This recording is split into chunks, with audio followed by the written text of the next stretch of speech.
Hey everyone, David Kessler here. I have Tanya here with me. We're going to get to meet her in a few moments.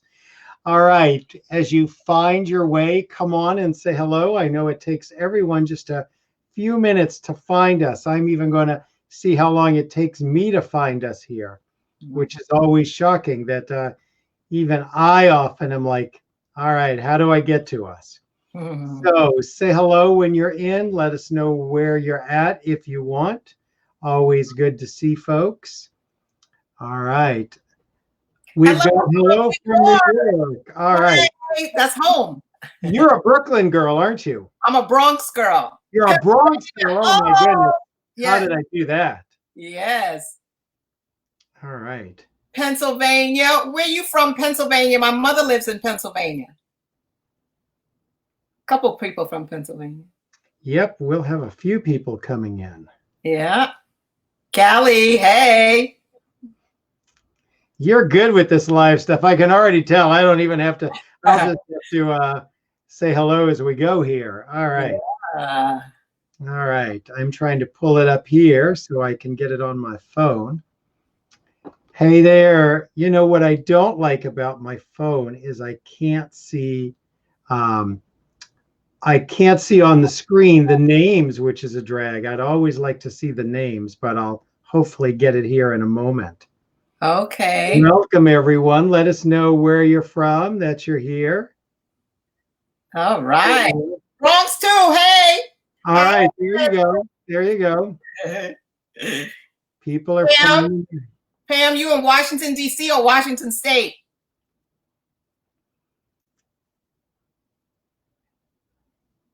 You are live. I like that. I haven't even found us on my phone. I might be giving up in a moment. Oh, no, I'm good. Lori, hey, Buffalo from Grove. Illinois. Kathy from Texas. Wonderful. Glad you're here. Hey, another New York. Yeah. Oh, New Zealand. There we go. I don't even know. It must be. What time is it in New Zealand? I couldn't even tell you. Yeah, I don't know. Couldn't tell you. Welcome, everyone. Connecticut. Great. Yes. So glad everyone's here and finding their way. Ah, I found us. Good. There we are. There we go. Now I can see who's who. Hey, All right. Michigan, Georgia, Delaware, Connecticut. Yes. Mexico. Rhode Island. Is that right? North Kingstown, Rhode Island? Mm-hmm. All right. I was born in Providence, Rhode Island. It's funny. We're all born in the same hospital if you were in Providence. Oh, man. All right. Let's see. Hey, all right. Ann from Ohio. Hey, Robin from New York.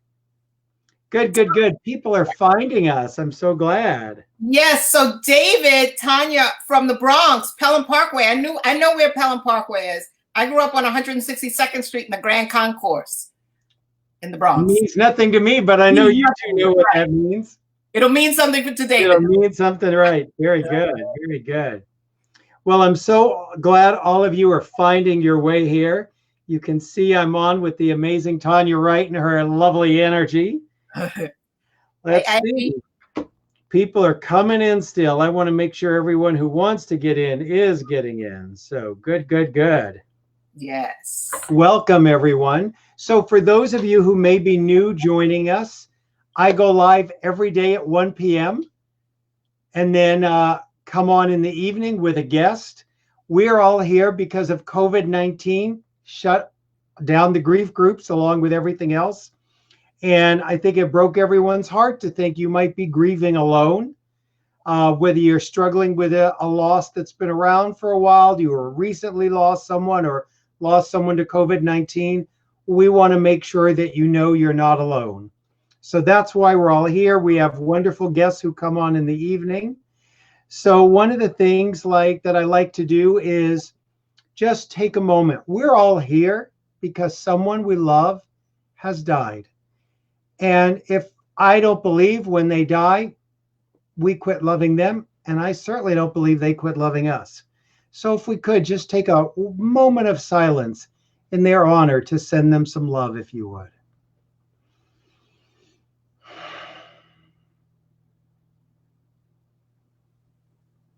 Thank you so much.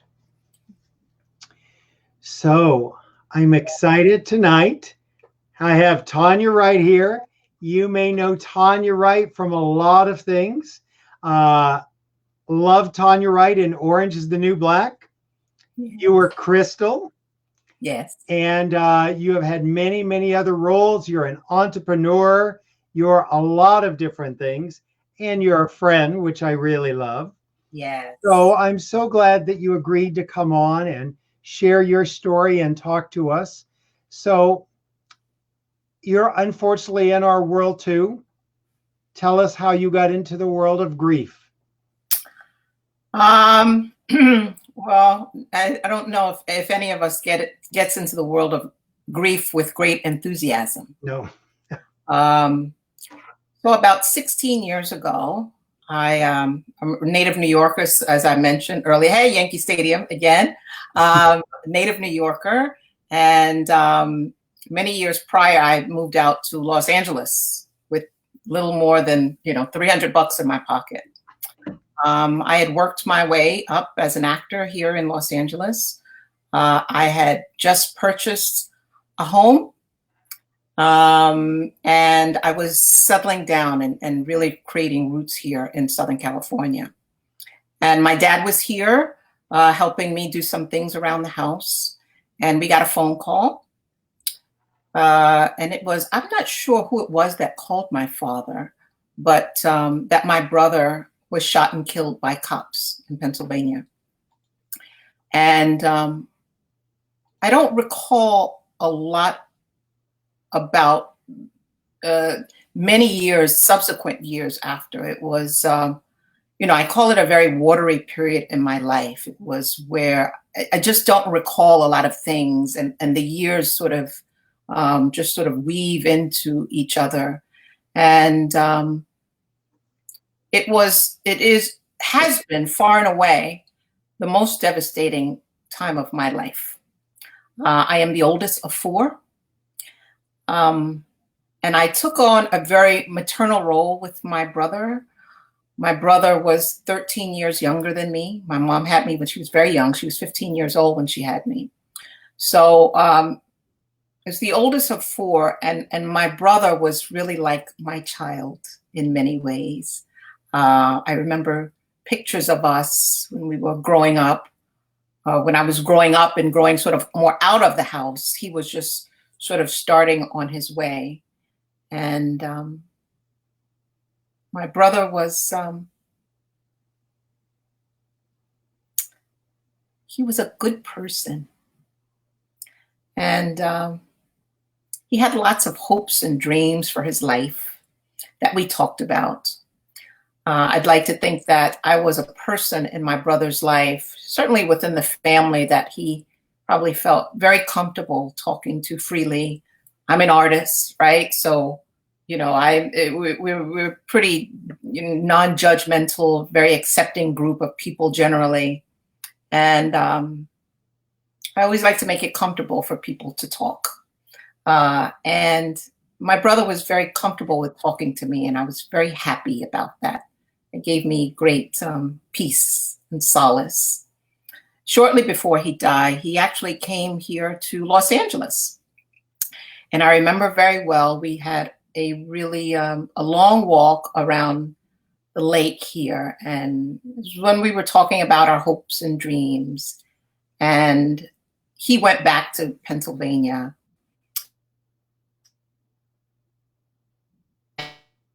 I remember one of the things that he was very concerned about in our walk was that he wanted to work and go to school. And where he was living in Pennsylvania, it wasn't very, it was very difficult. There's really no public transportation for him to get around. And so I remember that. And I got a new car, and I had shipped him my old car. But surprise, all I said, you had to just get insurance and registration and, get some new tires. But I remember he was like, he thought it was the best thing that ever was. And my brother died in that car. And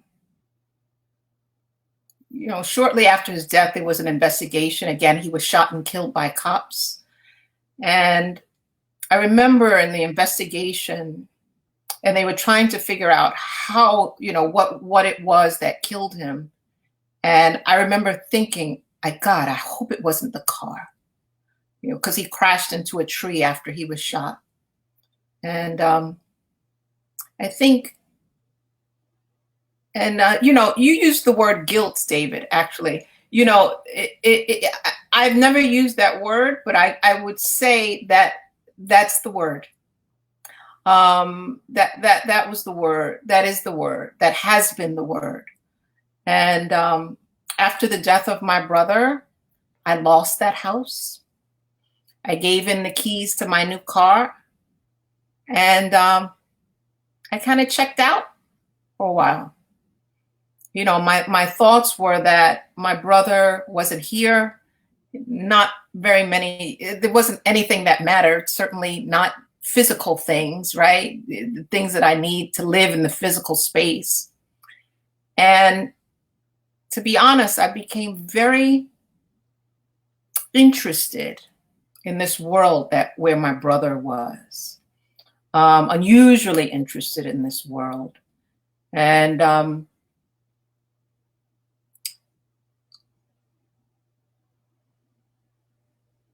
was inspired to, I had to remind myself that I had to stay here. And I had to really do a lot of things to ground myself, because it's a world that's, it's interesting to me. It's attractive, and for a lot of reasons. But I found great solace in a little known story in the Bible about two sisters named Mary and Martha, two sisters who had a brother named Lazarus who died. So the brother dying really, really was something that really resonated with me. And I ended up making a movie.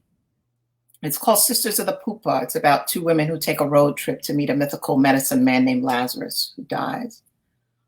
But, like I said, again, my brother's death has been perhaps the most, everything, and I'm sure a lot of you will relate and understand what I say, that everything, there is a life, and then there's a demarcation in the sand, right?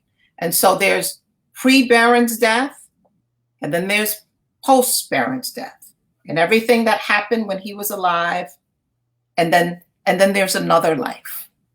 And I struggled for a long time to try and get back a life that I had. And it was clear to me that sort of life was over, and that this was perhaps an opportunity to start something new, a new life, and a new way of existing in the world. And so, yeah. Thank you for sharing that. Yeah. I brought up the word guilt because I remember one of the conversations you and I had about, and I think people will relate to us. Mm-hmm. If there's any piece in the story we had around our loved one's death, it often causes us guilt. That idea that he was in the car you had given him. Yeah. And I know what our mind does. Our mind goes, oh, if I hadn't given him that car, would the story have been different? Absolutely. And you do something generous and loving, and your mind turns on you later for doing a generous, loving thing. And yeah. I don't want to stop you. Do you have did that come up for you, that sense? Yeah. Well, in addition to that, David, the thing about the car, then there were a lot of other questions that came up. The biggest one is why, right? That's the one that, that's a question that will defy. There is no satisfactory answer to that question. And, but in addition to the why, there were lots of other things. I was like, well, maybe if I was there, that would not have happened. And if, I knew that, like, and actually I felt really strongly if I was there, that would not have happened, that I would have been able to protect him or shield him in some sort of way, or divert him, or stop this horrible thing from happening. And then, my brother came to me sort of in a dream afterwards. And I remember in the dream, I kept asking him, Baron, are you okay? Baron, are you okay? Baron, are you okay? Almost like a kind of a hyperventilating, kind of just nonstop, like the way that my mind was racing. This question just kept racing. And I remember seeing him just look at me calmly, quietly, and he never responded. But in that exchange, I got such peace, because he was telling me that he was okay without saying to me that he was okay. Right. And afterwards, I never asked why again. Yeah. There's different versions of the story. Yeah. That our mind makes up. And one version that I would add to your story, my guess is you have the day you first bought that car that you gave to him, and how you felt about that car. And then you gave him that car, and you gave that with so much love, and it meant so much to him, that I think about the story as he was surrounded in an embodiment of your love.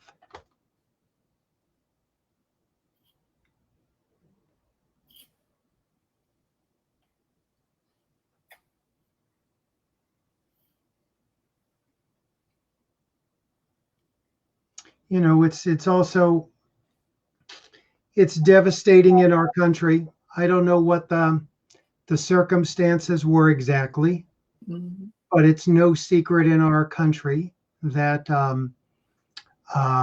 people of color have certainly been fatally killed by police. Yes. More than people who are white. And, I am reserve police officer, specialist reserve with the police here. And, I know the good police.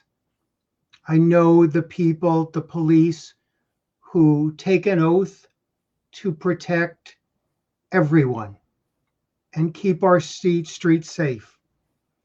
And if any part of that police department has failed you and your brother, I am deeply, deeply sorry. Yeah. I wish the world was different. And it is tragic what goes on in our world. And I know a lot of wonderful police officers who are trying to change that world. Yeah. Interestingly enough, I hold no ill will to the cop who shot my brother. I never, not one time, did I feel any sort of anger or animosity toward this person. And I'm in Hollywood, obviously.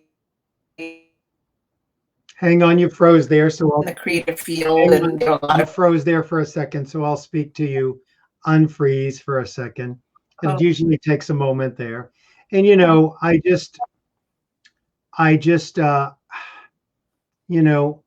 old was your brother, by the way? He was 25 years old. I don't know what the story is, but it's sort of like, I know at the highest level, your brother was being 25, whatever that looked like. And, good or bad decisions, no one deserves to die. Mm-hmm. I know the police were trying to keep the world safe. Mm-hmm. Good or bad decisions. People don't deserve to die. And, I am, it's something that I stay awake at night a lot about, um, because I wish that our world could mature in so many different ways. And, I serve with the police because they do such, literally no one I know gets up in the morning and risks their life the way a police officer does. Well, certainly doctors and nurses these days. And whenever anyone misses the mark, and I don't even know if that happened in your brother's case, in terms of not being and doing the correct things, it just hurts us all. And, Yeah. breaks my heart for you, for Barron, for Yeah. the police. Yeah. My brother was shot at point blank range in the car. And it was said that he was selling the police drugs. There were no drugs. There was no weapon. And so he was shot in the car. And he was trying to drive away from the police because he had been shot. And the police actually said that the car was actually a weapon, and that the car was being used to he was using the car as a way as a way of being violent toward them. Right. But I'm pretty certain he was probably trying to get away. He had a bullet lodged in his heart, So And I had, I have two kids who in their 20s did stupid things. We all do stupid things. mm-hmm, Sometimes with police around, mm-hmm, we do stupid things. And tragic. yeah. How are you? How did you find peace with that officer? Have you ever talked to him or know about him or know anything about him? I don't know anything about him. It's not really about him, right? And so Right. the human being on the planet. And I like I said, I was very interested in the world that my brother is now in. Right. And so I think of things mostly from that perspective. And tell us about that perspective. Well, I think that people are used as devices in some sort of a larger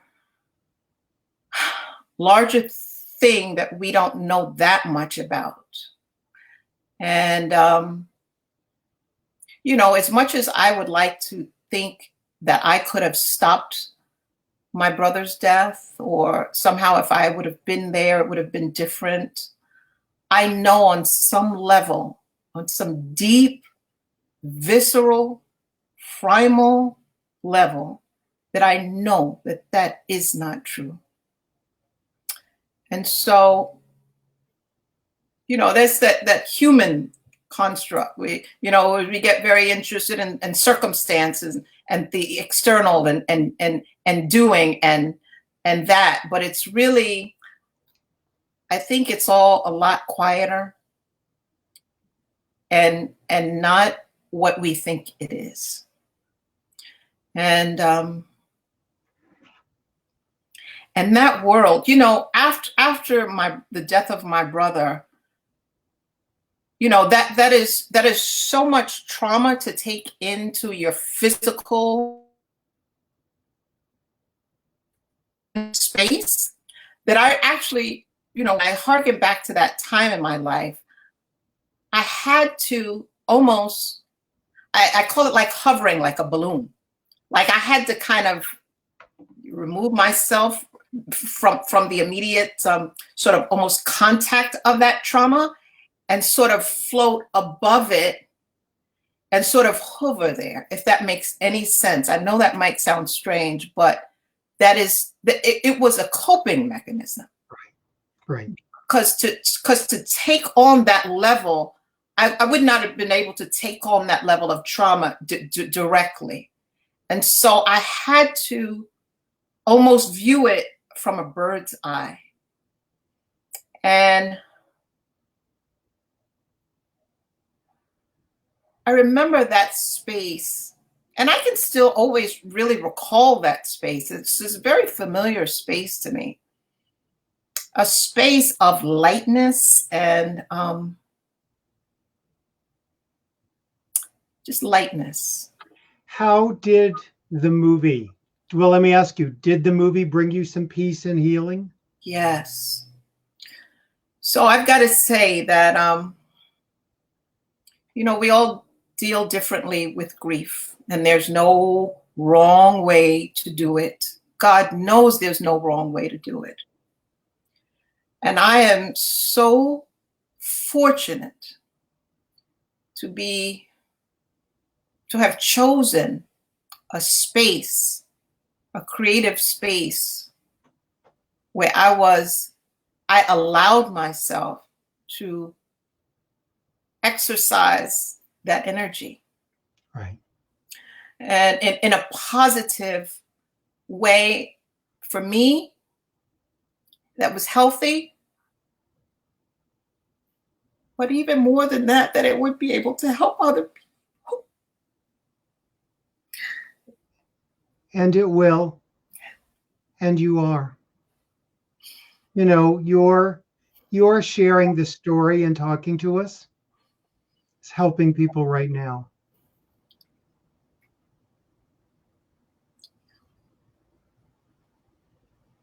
Yeah.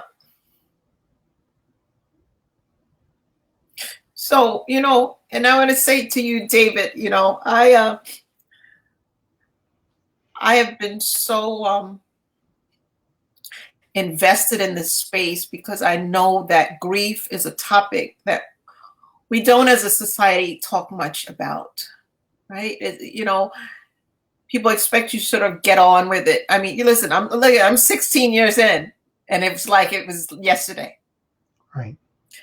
And I feel so invested in this space, in my desire, my deep primal desire to help people. And that's why it was so, your book resonated with me. It was about finding meaning, because it was really through that the space of creativity that I was able to find meaning. It's not an answer to the why, but it's almost like okay, so now, boom, and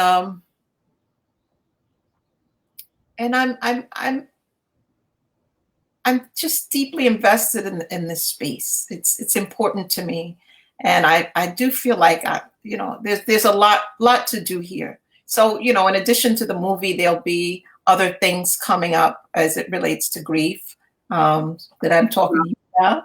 Right. Well, that's one of the things I said to you is, my goodness, I've written 6 books, and I can never touch people in a broad way that TV and movies can.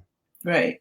So whenever an artist such as yourself wants to bring some of this to the masses, I think it's so important. And, I always look, I am sure people watching here, we have all seen a movie or a TV show with a death.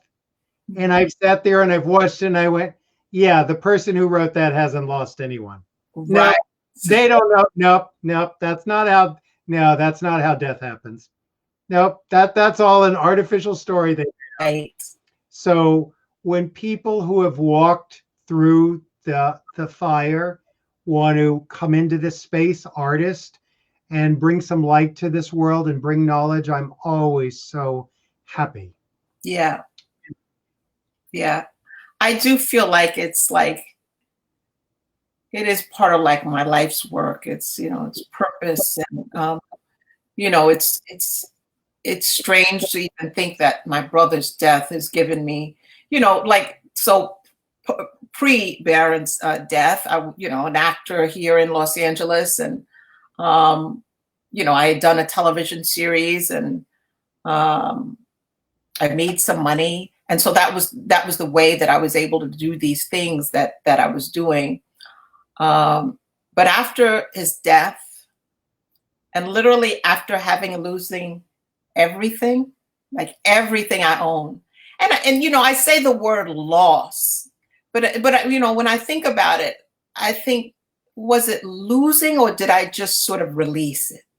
It was just not a feeling of wanting to hold on to anything sort of external, or that was in this world. It didn't concern me that much. But I would say after his death, I made the movie Sisters of the Pupa. I wrote a book, Butterfly Rising, and I also created a business, a hair care business.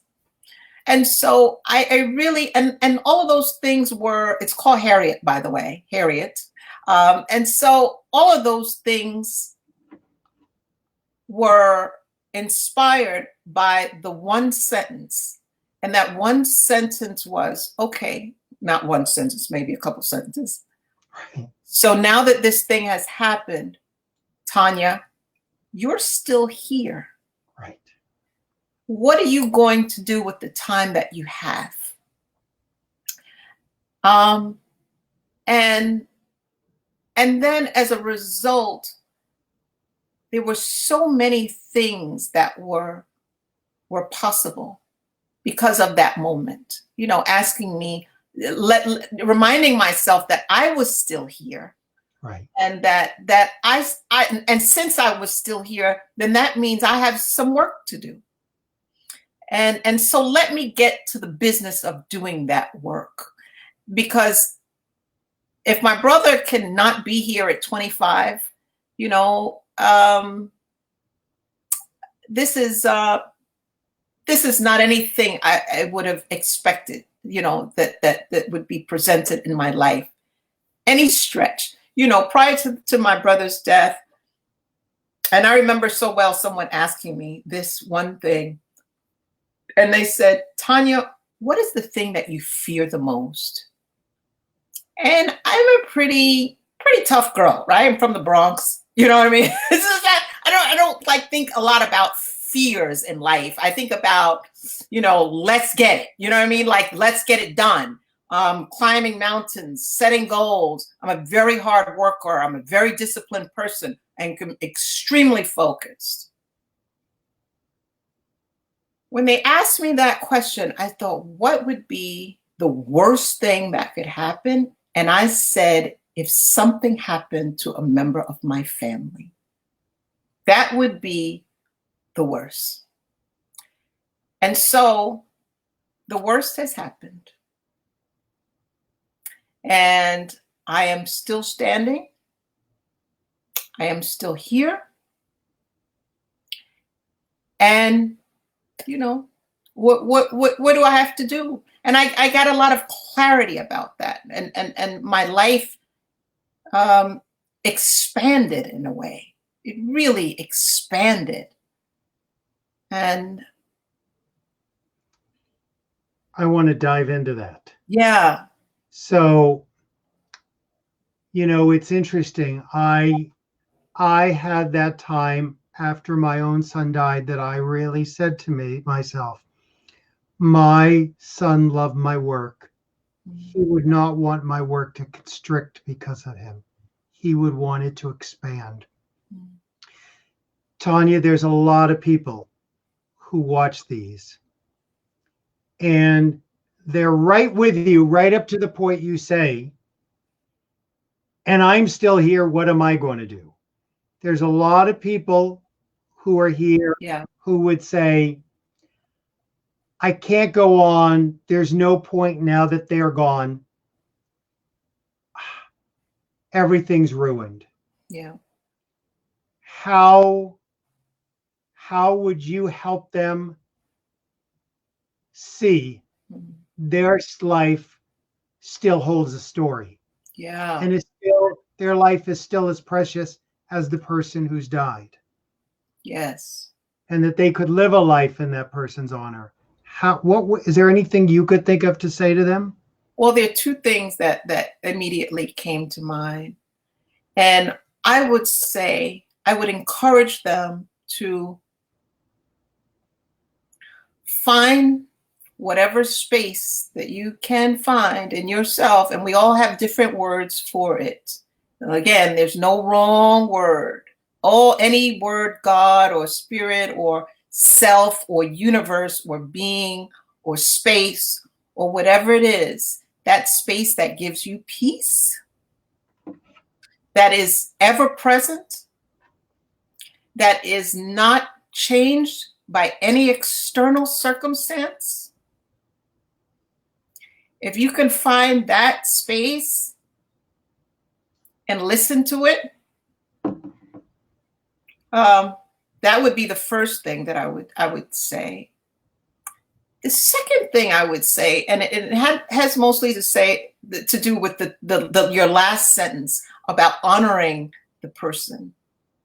So if you can't do it for yourself, you might consider doing it for someone else's memory or legacy, as an act of love and a show of faith. And even, you know, again, no, I don't think any wrong way of doing it. Whatever feels right and good to you. But you know, I think that those are the two things those two things have really, you know. And I talk about this balloon feeling. As much as it was a balloon feeling, it was the thing that kept me grounded. Is the thing that kept me here. You mean being above it kept you grounded? Yeah. Yeah. Yeah. You know, one of the things that I often think about is it's easy to get stuck in the I and to sort of look inside when you're in grief and go, what am I supposed to do? There's nothing here. I'm just so empty. And I often think about the concept, and Viktor Frankl originally talked about this. Life doesn't owe us. We owe life. So sometimes for me to kind of go, what could I give to life? Since I'm still a standing human being, still breathing, brokenhearted, but still breathing. Right. What could I give life? How could I still be used? Yes. And it takes me to a better place. Sometimes when I go, all right, let me look inside of me and try to find my purpose, I'm like, I'm brokenhearted. I can't find anything in here. Yeah. But if I could go, wait a minute, since I'm still breathing, what can I do outward? Yes. And you may not even arrive to that immediately, right? It may take some time, you know, and 1 year, 5 years, 12 years, you know, it is a rolling thing. And you know, I so appreciate your rawness in this and your vulnerability, and people are seeing your tears of love for Barron, and you're missing him. And you're also an extremely happy, funny, full of life person. Yes. And, you know, that part I feel like honors him so much. You know? Yeah, I hope so. I mean, I can remember being at you were literally at one of my last lectures before the pandemic. And literally in a room, you sort of glow.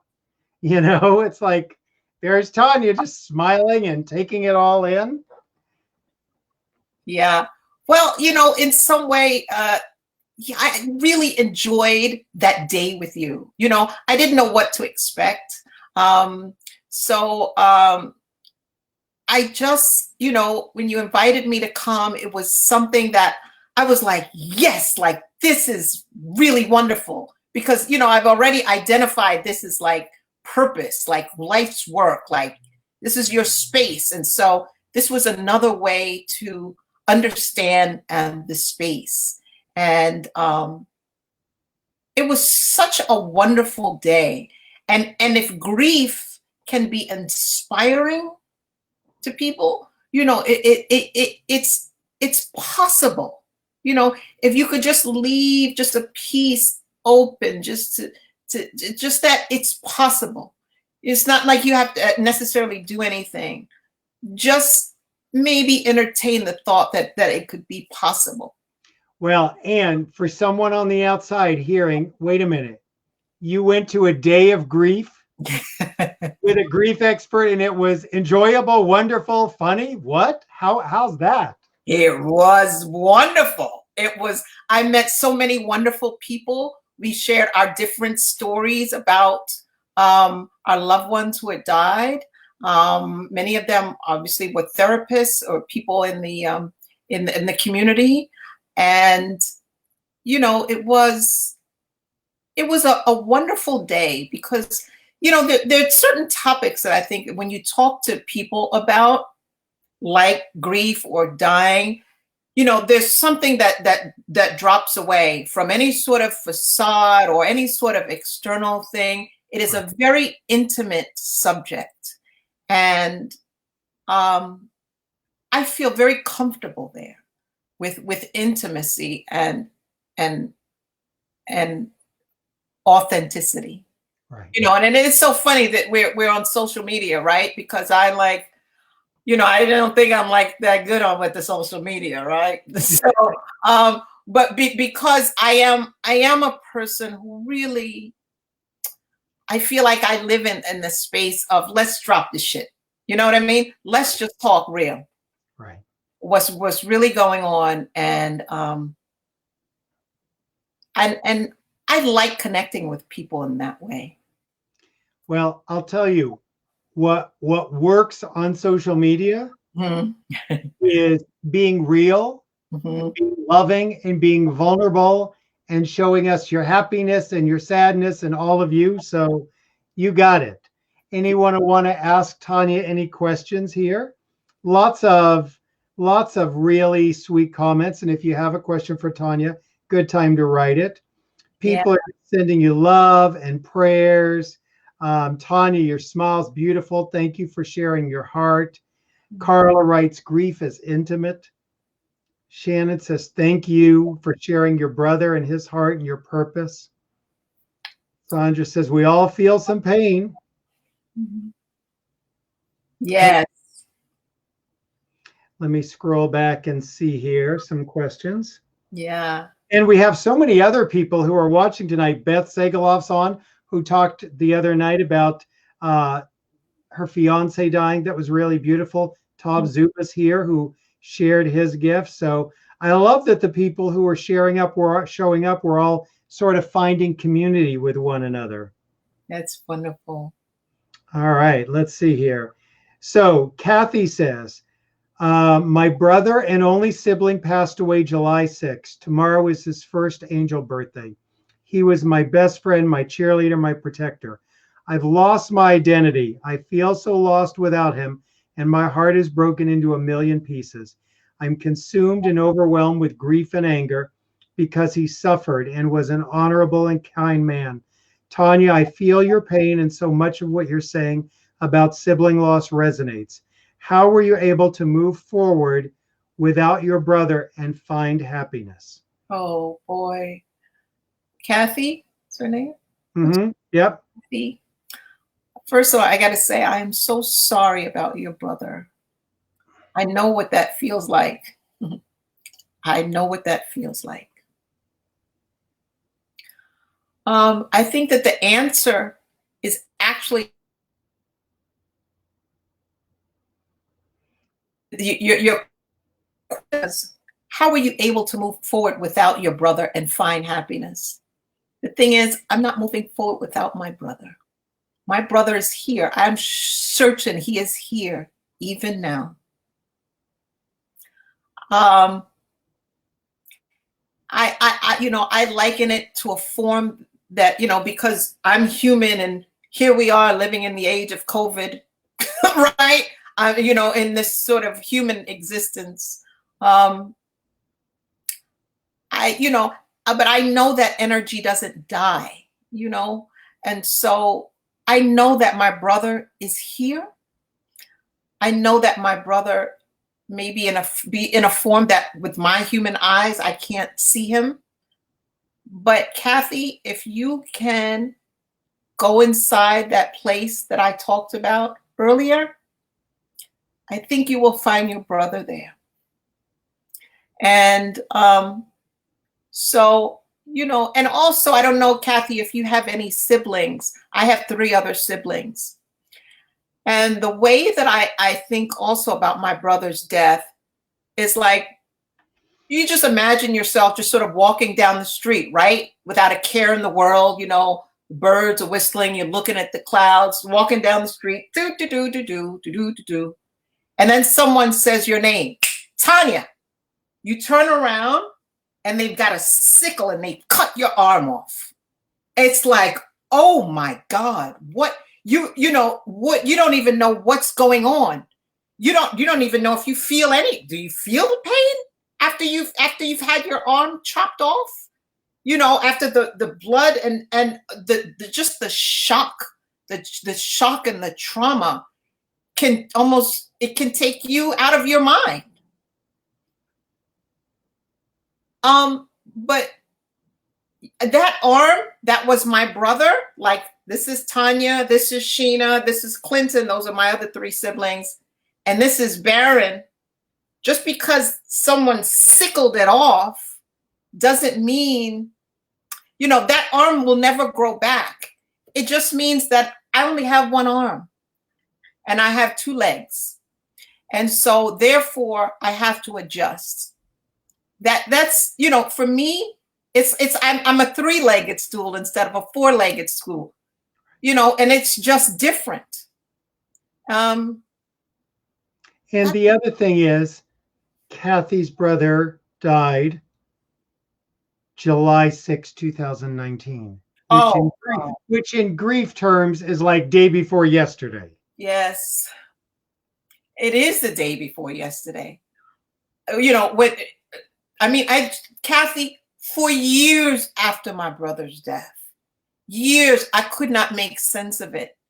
And I wouldn't encourage you to try to just be right now. I think just be and let yourself feel all the feelings, right? Because some of it too, I liken it to being thrown into a washing machine and just you're just you are in the tossing phase where like it's all jumbled around. And at some point the washing machine will stop. And you'll be different. You'll be changed. But just let it have its way with you. I think. And so not rushing through, I don't know, obviously, David, you would probably know better. Well, the only thing I would say is, and I think I might have mentioned this before too, about, that phrase, I've lost my identity. Mm-hmm. The reality is you've lost your brother physically. Yeah. But the person who loves your brother, that is your identity, and that's still here. You still exist to honor him, to love him, to miss him. And that is the identity you hold. The identity did not die with him. His physical identity did die, but you didn't, and you can honor him. So part of your work is rebuilding and reforming and regrouping and rebuilding an identity that does not leave him behind, but is rebuilt in honor of him. Yes. Carolee says, finding my purpose since my husband passed 4 months ago is gone. I hurt so bad and I don't even want to try. Tanya, how did you move on? I don't know that you did move on. You kind of moved forward. Do we move on? I think you're exactly right, David. I think you move forward, you don't move on. You know, any suggestion that I have left my brother 16 years in would be I have not, and I will not. He is part of my life. He will always be a part of my life. You know, I always get confused when people ask me, "Oh, how many brothers and sisters do you have?" I say, "Well, I have 3 of them." You know, I always say one is not here, one has died, but he's still my brother. You know, but in the beginning, it was a really confusing question. But I've along the way determined a way that was authentic to me, and you know, how I really felt. I really do feel like that is still my brother. He's not my brother because he's died. He's still my brother, and he's died. Those are two facts. Brenda says, I have no siblings left or parents. I just buried my sister in January of 2020. I have no arms or legs left. I'm lost and crushed. So, Brenda, it just happened in January. Our job is to see your pain and to just let you know we're all here with you and you're not alone. And of course, in terms of your immediate family, it is heartbreaking that you are on your own.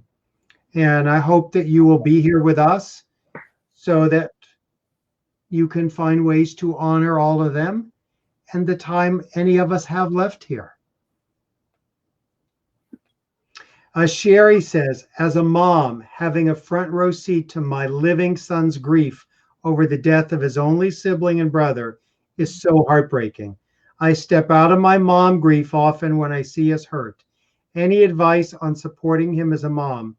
I'm late. I apologize if you already addressed this. Well, we didn't, Sherry. So, Sherry, I will just say, and I don't know if, you know, anything happened with your parents around this, but, you know, as someone who has another living son, it's really hard for me to give my older son the dignity of his own grief. Because as a parent, I want to go in there and fix him and make him not hurt. But the reality is, that's his grief. I can't take it away. I can't fix it. I can't make it better. And the other thing is, our children, young, old, often will go to everyone before they'll go to their parents. They don't want to burden their parents with grief because they already see how burdened we are. I would definitely say I did not want to go to my mother with grief. It just never even occurred to me. Siblings are an interesting group because we don't give ourselves permission to grieve. And you know, we're sort of over here, right? So the parents or children or spouse. And I always say siblings are often the forgotten grievers. Yes.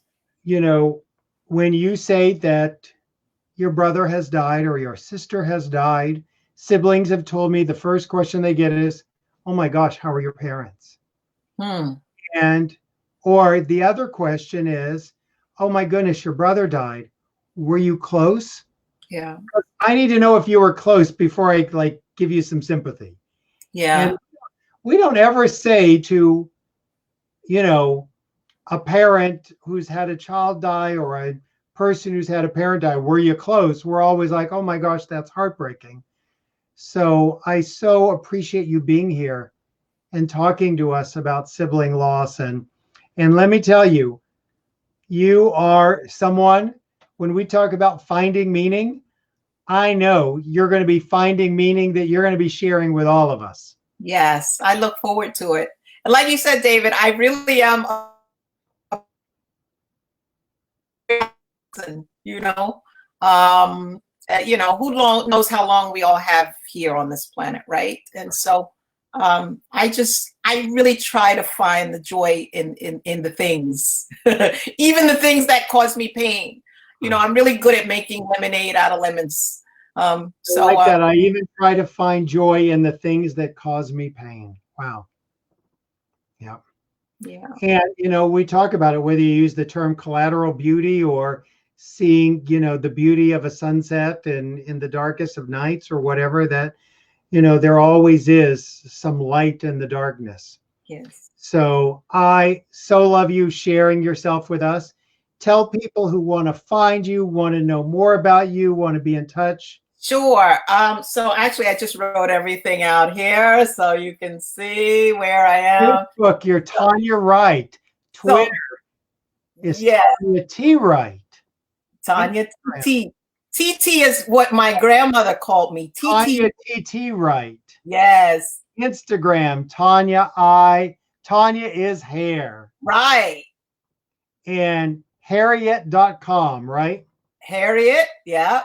Very good. Harriet.com. Yeah, you see my nails. This is Corona nails. This is what happens when you don't go to the nail salon.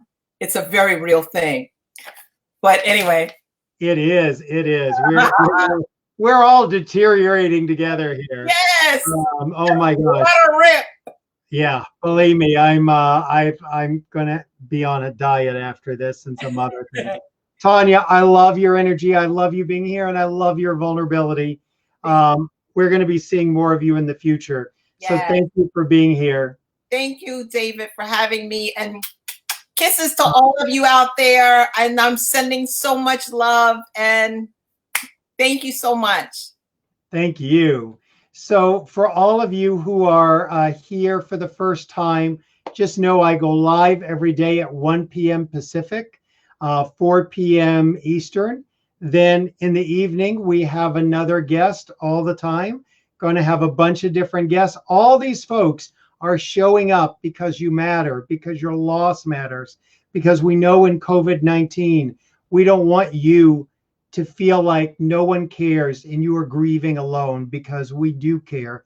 And we recognize how important you are, and your loved one who's died is still important to us, and we honor them. If you know someone who's alone, please let them know about this. We've had wonderful sessions. All the recordings are here. You can go back and watch any of them. We had Melissa Rivers the other night talking about the death of a parent, Joan Rivers, and her father who died by suicide. Paul Denniston comes on and does grief yoga. So many wonderful people here. We've had lots and lots of recordings. You can go back and see all of them. So it's a rich library for you to really use this time to find your healing. And I don't ever believe that healing means forgetting or moving on. Healing to me means moving forward with love with that person and honoring them. So I thank you for being here. If you're new to the group, we use words here. We don't use memes. We don't send out links. We're here to talk to one another because grief is personal, and we want to personally connect with one another. So I'm so glad you're here, and lots of resources for you, and I will see you tomorrow. Thanks so much.